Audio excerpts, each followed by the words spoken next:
This happened in late September of my junior year of college. I was 20 and living in an off-campus apartment about 3 miles from the university. I didn't have a car at the time, so I either took the bus or rode my bike everywhere. That night, I stayed late at the library working on a paper due the next morning. I lost track of time, and by the time I looked up from my laptop, it was almost 11 p.m. The library closed at midnight, but I was finished anyway, so I packed up and headed out. My apartment was in an older part of town. Not unsafe exactly, but run down and quiet at night. The route home cut through residential neighborhoods and then past a stretch of commercial buildings that were mostly empty after dark. When I stepped outside, I realized I'd messed up. The last bus that went near my apartment had left at 10:30 p.m. I pulled out my phone to call a rideshare, but my battery was at 2%. Before I could even open the app, my phone died. That left me with 2 options: walk home in the dark or bike. My bike was locked near the science building, about a 5-minute walk away. I figured biking would be faster and safer, so I headed over. Campus was almost empty, a few students here and there. I unlocked my bike and started riding toward home.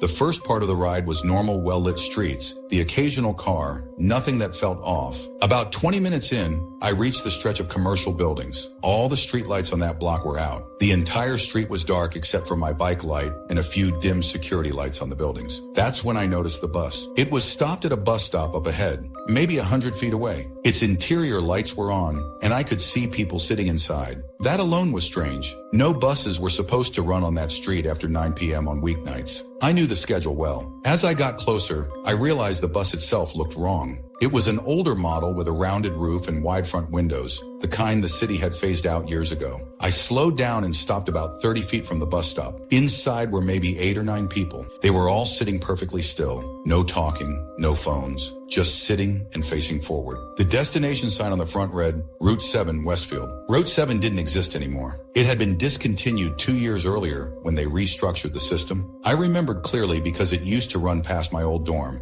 and I'd been pissed when they got rid of it. I stood there straddling my bike trying to explain it away. Maybe a charter bus, maybe some special service I didn't know about. Then the bus door opened. It snapped open all at once like someone had flipped a switch. The driver sat there staring straight ahead. I couldn't see his face clearly, but he was wearing one of those old bus driver uniforms with the cap. He didn't look at me. The passengers didn't move. My instincts were screaming that something was wrong, but I was stranded with a dead phone, and this bus appeared to be heading in the direction of my apartment. I wheeled my bike a little closer. "Is this bus running?" I called out. No response. "Where are you headed?" "Nothing. Just the low rumble of the engine." I was seconds from stepping onto the bus when someone behind me said, "I wouldn't do that if I were you." I spun around. A man stood on the sidewalk, maybe in his 40s, wearing a jacket and carrying a grocery bag. He nodded toward the bus. "Don't get on. Trust me." He told me he'd seen it before. Same bus, same driver, same passengers, same route number that didn't exist. He said people boarded, but he'd never seen anyone get off.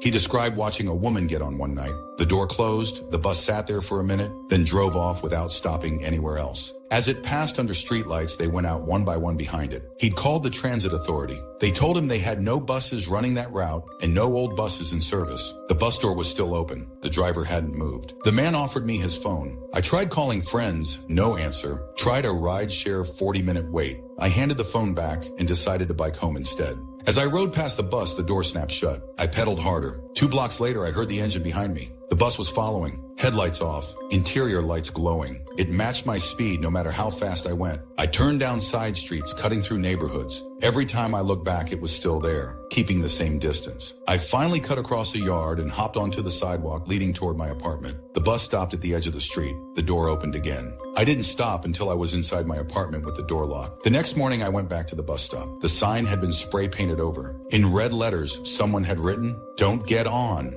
3 weeks later, a college student went missing. Last seen leaving campus around 11 p.m. A witness said she boarded an old bus with a Route 7 sign. Then another disappearance. Then another. Police said someone was posing as a bus driver, but they never caught anyone. They set up stakeouts, but nothing ever showed. Because the bus only appears when it wants to, I graduated and moved away. I don't take public transportation anymore. I drive everywhere now. But sometimes late at night, I'll pass a bus stop and see a bus sitting there.